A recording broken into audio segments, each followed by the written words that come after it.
হরে কৃষ্ণ, রাধে রাধে। তো আজকে একটা কোনো ব্লগ নিয়ে ভিডিও নিয়ে তোমাদের সামনে আসিনি। আজকে অত্যন্ত একটা খারাপ খবর, যেটা আমি দুপুরবেলা করে ফোনটা যখন অন করলাম তখন দেখলাম।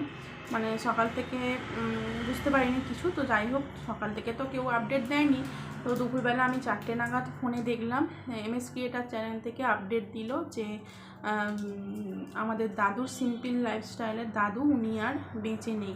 ঠিক আছে, তো শুনে খবরটা খুবই খারাপ লাগলো, খুব খারাপ না মানে খুবই খারাপ লাগলো, এতটাই খারাপ লাগলো যে চোখেও জল চলে এসেছিলো। যে যাই হোক, মানুষটাকে সোশ্যাল মিডিয়াতে এতদিন ধরে দেখে এসেছি, তো সে যার দ্বারাই সে এত বড় হোক না কেন, চ্যানেলটা এত গ্রো করুক না কেন, মেয়েই হোক বা তার জামাই হোক বা যেই নিজের তো ক্রিয়েটিভিটি কিছু থাকেই, তাই না?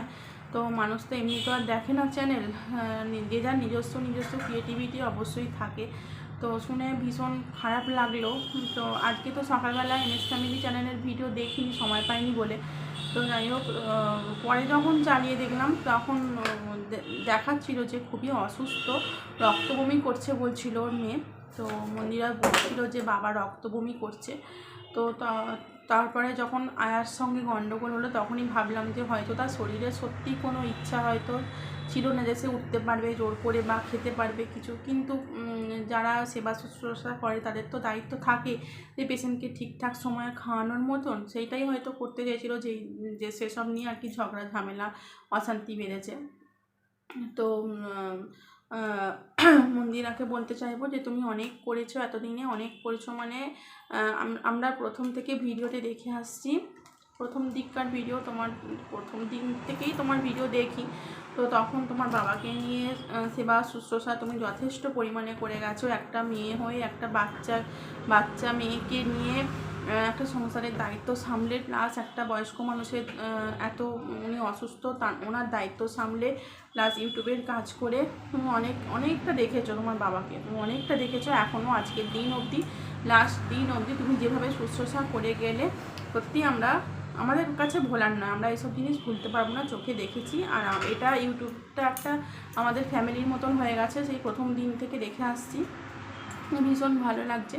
দাদুর জন্য সত্যি আজকে খুব কষ্ট হচ্ছিলো, সারা দুপুর ঘুমোতে পারিনি, সারা দুপুর নয়, ওনার শরীর হয়তো খুবই প্রচণ্ডই খারাপ ছিল, যার জন্য উনি আর আমাদের মধ্যে আর থাকতে পারলেন না। সত্যি কষ্ট পাচ্ছিল, চোখেও দেখা যাচ্ছিল না। যখন সেই হসপিটালে ভর্তি ছিল দেখছিলাম পাগুলো যেন কেমন টেনে টেনে আছে মতন, কীরকম একটা সেই যেমন পুড়ে গেলে যেরকম হয় সেরকম চামড়াটা যেন টান মেরে মেরে আছে, কীরকম একটা দেখে লাগছিল, কষ্ট লাগছিল। তো যাই হোক, মানে খুব খারাপ লাগছে। এত বয়স হয়ে গেছে, তা সত্ত্বেও ক্যামেরার সামনে বসে ইটিং শো করতে ছাড়েনি।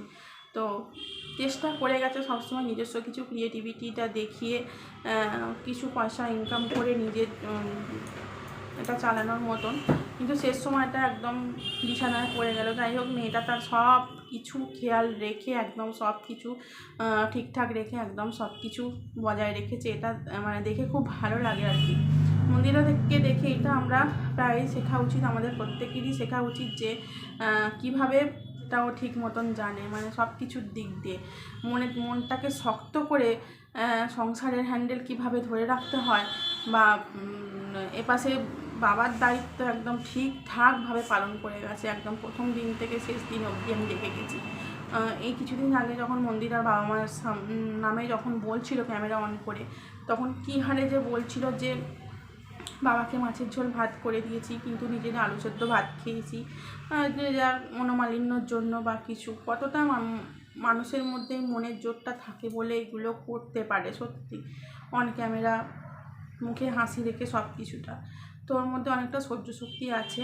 তো ওর বাবার আশীর্বাদ সবসময় ওর মাথার ওপর থাকবে। তো ওনার আত্মার শান্তি কামনা করি, আমাদের দাদুর সিম্পল লাইফস্টাইলের দাদুর আত্মার শান্তি কামনা করি। ঠিক আছে, তো চলো, মনে হলো যেন ক্যামেরাটা অন করে একটু কিছু বলি, মানে এতটা মনের মধ্যে খুব কষ্ট কাজ করছিল, খুব ভয় কাজ করছিল, যেন সত্যি সারা দুপুর ঘুমোতে পারিনি ওনার জন্য। যাই হোক, ওনার আত্মার শান্তি কামনা করি। চলো, টাটা।